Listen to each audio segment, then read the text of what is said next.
untuk menyampaikan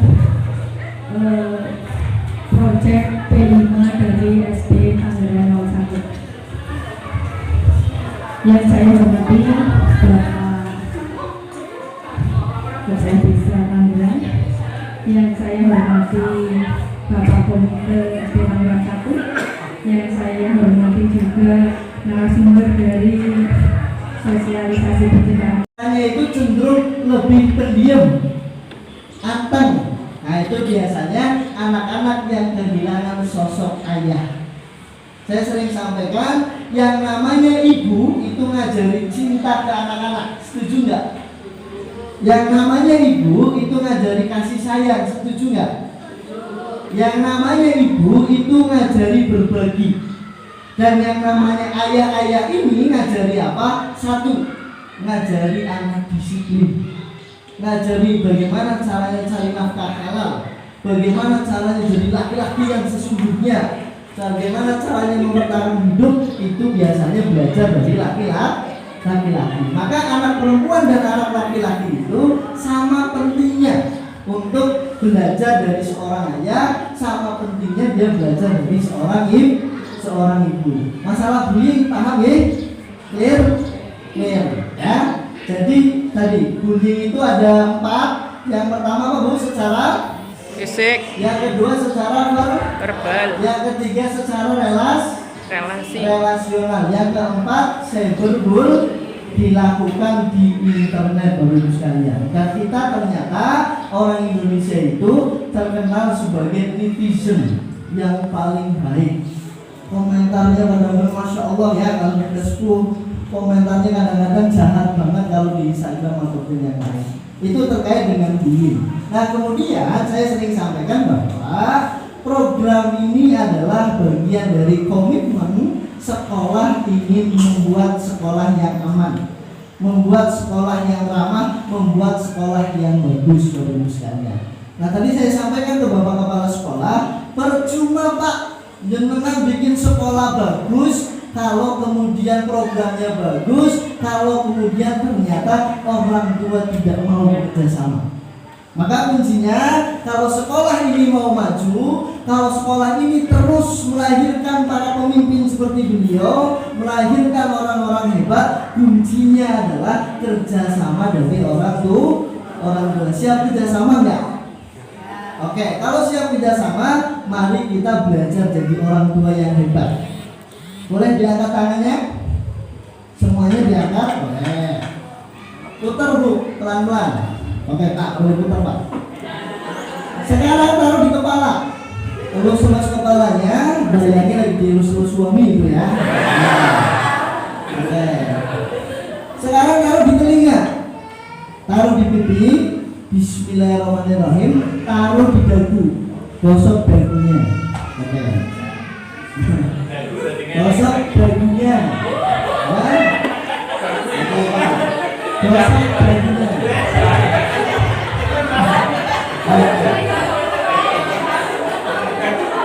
Ini apa Bu? Cita. Dagu mana? Oke ya. Ternyata Bapak-Ibu sekalian, sebagai manusia kita lebih suka melakukan apa yang orang lain lakukan daripada yang orang lain Ini terjadi sama anak-anak enggak? Terjadi. Maka yang pertama, bedakan antara mengajak dengan menyuruh. Apa Bu? Mengajak dengan menyuruh. Contoh begini. Nak, sholat. Ibunya asik nonton TV. Filmnya apa? Andi. Kira-kira anak mau sholat enggak? Nak, belajar. Bapaknya asik rokokan. Kira-kira anak mau belajar enggak?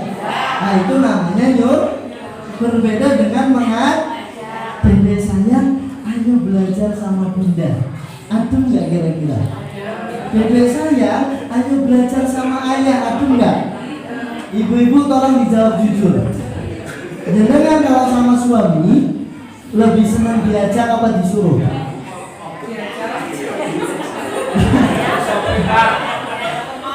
Ayo mah ke Bumayu beli emas. Nah, itu namanya kan?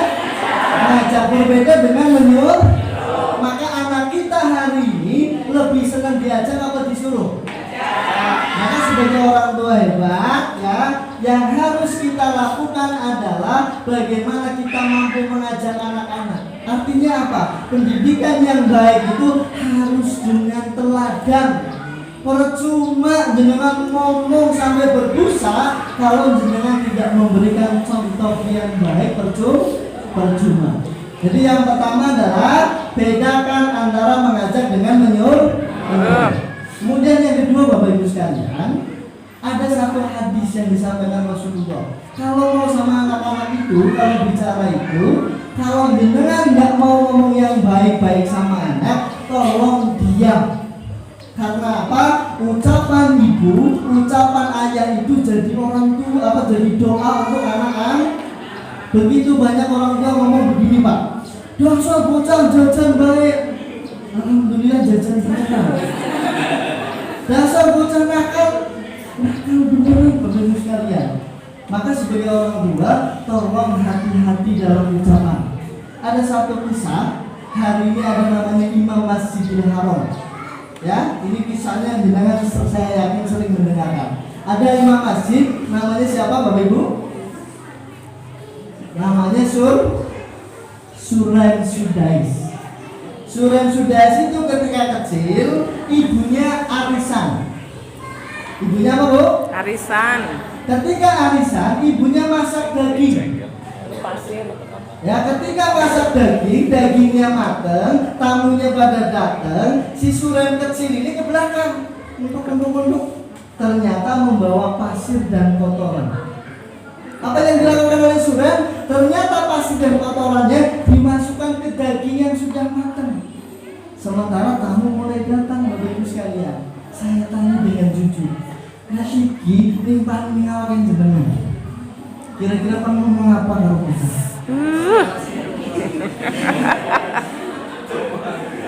Domai, apalagi dosa bocah. Nah, kita belajar dari ibunya Suren.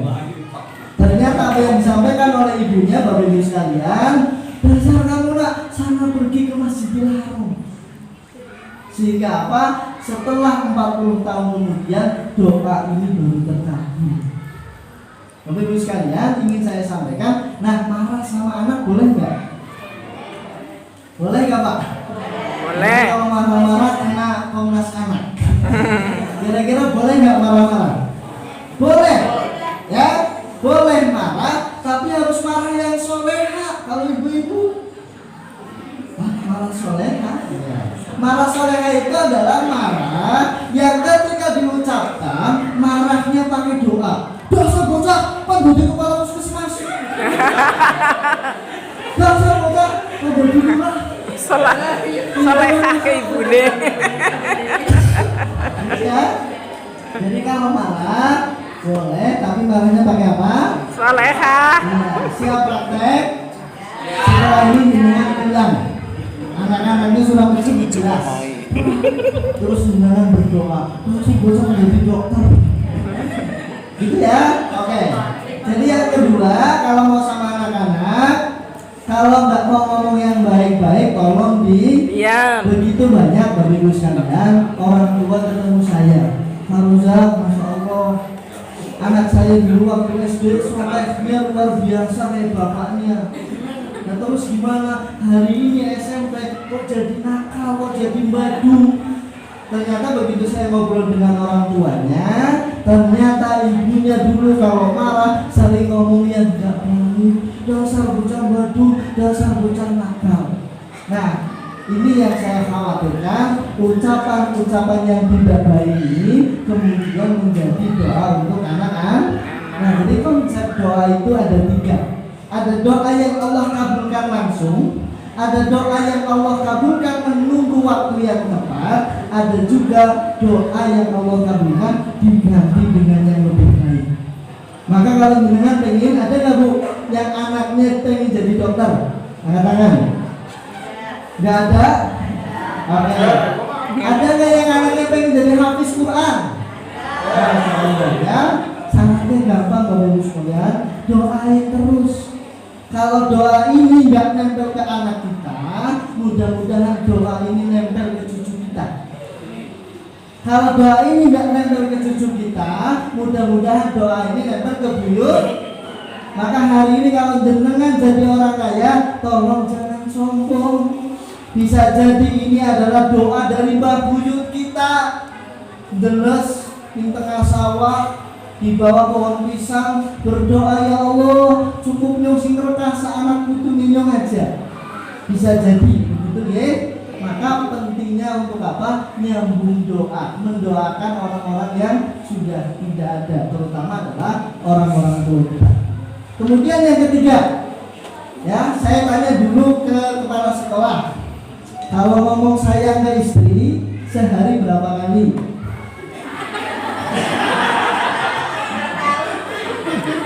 Berapa kali, Pak? Jujur. Saya tidak pernah ketemu dengan istri di rumah saya. Oke. Sehari di HP atau di rumah berapa kali ngomong sayangnya? Kasian deh gue. Rumah, ya. Kalau kepala desa kira-kira ngomong sayangnya berapa kali? Pertanyaannya diulangi lagi. Ngomong sayang ke istri sehari berapa kali? Apa sih? Kaliannya 3 kali. Oke, luar biasa. Kalau bapak kepala puskesmas, kira-kira ngomong sayangnya sehari berapa kali? Minimal 2 kali. Oke. Saya tanya ke ibu, ngomong sayang ke suami sehari berapa kali, Bu? Berkali-kali. Tolong ini dicatat. Jangan pernah salahkan suamimu nggak betah di rumah. Kalau ternyata ngomong sayang saja pelit. Ini terjadi sama anak-anak kita, Bapak Ibu sekalian. Ngomong sayangnya sehari berapa kali ke anak? Kalau saya ngajari ibu, ngajari orang tua, minimal ngomong sayangnya itu 20 kali sehari ke anak. Dari mulai anak kita mau tidur, sampai kemudian dia bangun, sampai kemudian dia tidur lagi, Bapak Ibu sekalian. Jadi kalau mau tidur, sunnahnya bacain apa? Dede sayang, ayo bobok sama bunda misalkan. Sunnahnya bacain apa, Bu? Fatihah. Bacain apa? Al-Fatihah. Anas berapa kali? 3. Al-Ikhlas berapa kali? 3. Oke, Al-Falaq berapa kali? 3. Kemudian ditiup tangannya, diusap-usapan ke Anak. baru kasih nasihat. Nasihat yang terbaik kalau jenengan pengen ngomongi anak-anak itu, salah satunya adalah ketika dia mau tidur. Contoh, saya punya anak kecil, namanya Mas Hamka, umur 6 tahun. Setiap habis doa, saya bisikin ke Mas Hamka, Mas Hamka sayang, Mas Hamka ganteng, kalau mau pipis, kalau mau pup, nanti tolong banguninnya bunda. Alhamdulillah jam 3 malam anak saya banguninnya siapa, Pak? Bunda. Banguninnya bundanya, ya. Jadi begitu dahsyat ternyata masuk ke alam bawah saat kalau kita nasihati anak dalam keadaan mau tidur. Besoknya istri saya balas dendam. Dede saya, mas saya kalau mau pipis mau pup, banguninnya Anda. Beneran kejadian, Pak. Jam 3 malam dia banguninnya siapa? Ayah. Banguninnya ayah. Gentian. Maka tolong Bu, mulai aja bosen-bosen ngomong sayang. Kalau orang dulu itu biasanya elek, dek, do gitu ya. Itu bentuk dari apa? Panggilan sayang ke anak kan? Anak. Berapa kali sehari? Siap praktek? Ya, termasuk sama suami, ya. Oke, termasuk sama suami. Jadi jangan setelah ini bulan ketemu suami masing-masing, yang suaminya di rumah, assalamualaikum, ayah sayang, ya. Ternyata suami jenengan megang kening. Bojone yo ketemu Mas Roza kesambet. Gara-gara nggak pernah ngomong nggak pernah ngomong sayang. Jadi yang ketiga, ngomong sayang berapa kali? 20. 20 kan? 20 kali. Tolong direkam ada date terus ditagih nanti ya sama orang tua masing-masing. Yang keempat adalah Bapak Ibu sekalian, ini penyakit orang tua. Jangan suka banding-bandingin anak. Anak pertama dibanding-bandingkan dengan anak kedua. Anak kedua dibanding-bandingkan dengan anak orang lain. Saya tanya ke ibu-ibu, kalau jenengan dibanding-bandingkan sama suami, bojone yo, ari masak orang enak orang kayak Mbak Siti sini warung kae. Sakit gak kira-kira? Sakit. Sakitnya di mana? Di sini. Ya, itu juga terjadi sama anak-anak. Anak-anak itu kalau suka dibanding-bandingin, dia merasa sakit. Sakitnya tak berdarah, seringkali dia tidak bisa ngomong. Maka harus saya sampaikan ke seluruh orang tua, yakini bahwa setiap anak yang Allah karuniakan ke jenengan semua itu sudah membawa bakatnya masing-masing, sudah membawa potensinya masing-masing, sudah membawa rezeki jodohnya masing-masing. Jadi nggak boleh disama-sama. Maka tugas orang tua, tugas kita semua satu, bekali anak-anak dengan agama yang benar. Agama yang baik ini harus jadi fondasi. Mau anaknya jadi tukang ojek, mau jadi kepala puskesmas, mau jadi kepala desa, mau jadi pengusaha, nggak masalah. Yang penting ibadahnya baik. Yang penting ibadahnya benar. Dan yang kedua, karena kita masih hidup di dunia, setelah agamanya kuat, tolong Bapak Ibu sekalian fasilitasi anak supaya menemukan bakatnya masing-masing.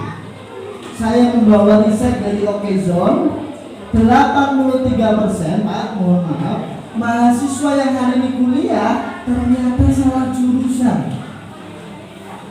Kenapa bisa salah jurusan? Karena ternyata sedari kecil orang tuanya, gurunya tidak mampu memetakan bakatnya anak. Ada beberapa orang yang nggak bakat jadi dokter, tapi dipaksa kuliah jurusan dokter. Lulus nggak kira-kira? Lulus, ya? Habis lulus malu praktek.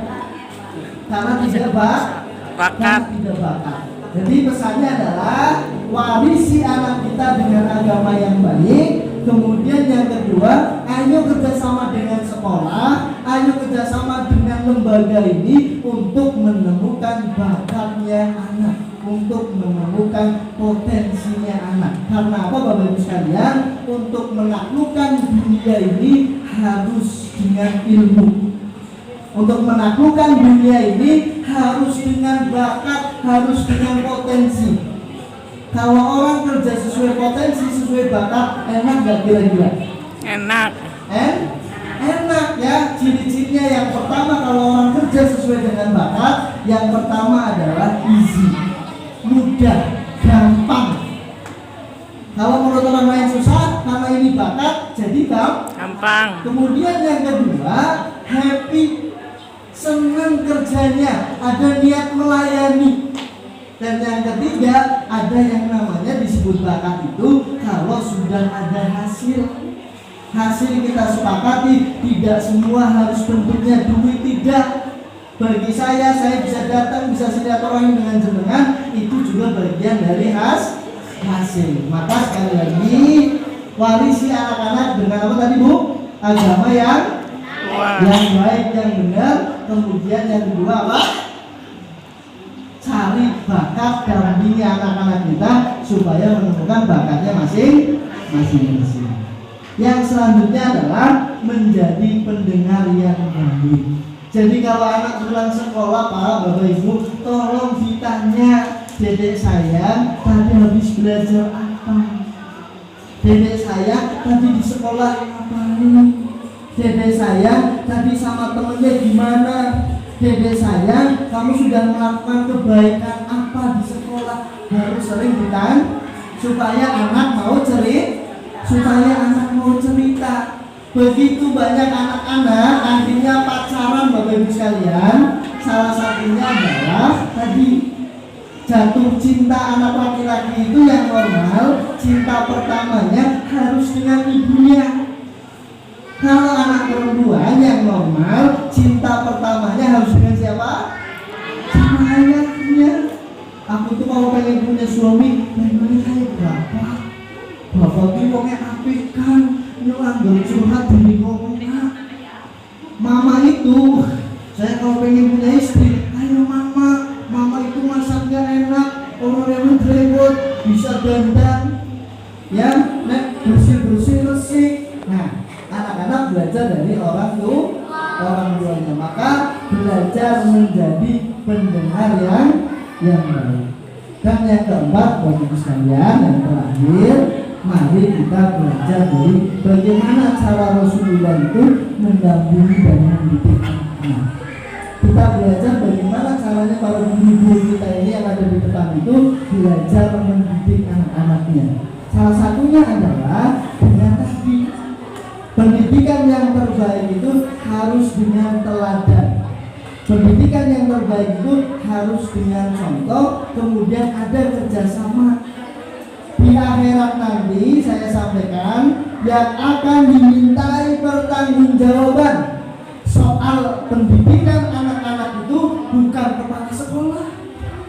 Yang akan dimintai pertanggungjawaban di akhirat itu yang pertama nanti bukan gurunya, bukan kiainya, tetapi yang akan dimintai pertanggungjawaban terkait pendidikan anak itu adalah kita sebagai orang tua.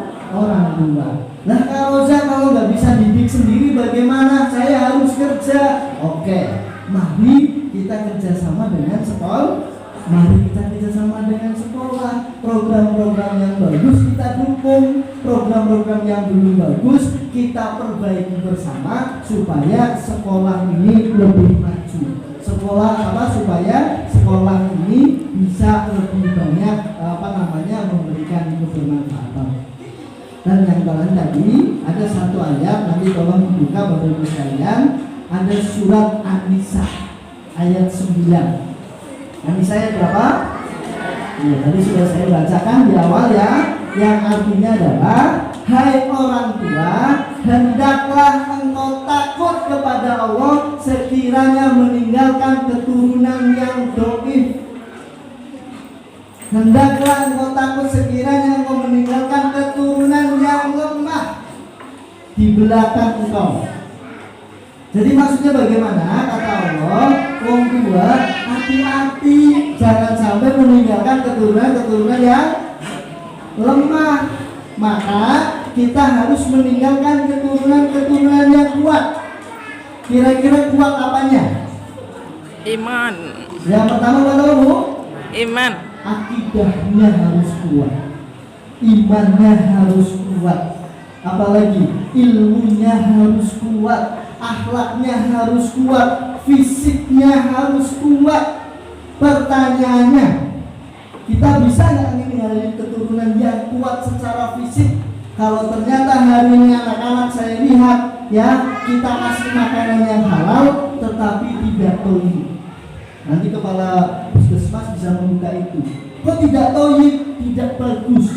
Hari ini begitu banyak anak-anak yang mohon maaf kena penyakit diabetes, kena penyakit jantung, kena penyakit liver, kena penyakit yang lain.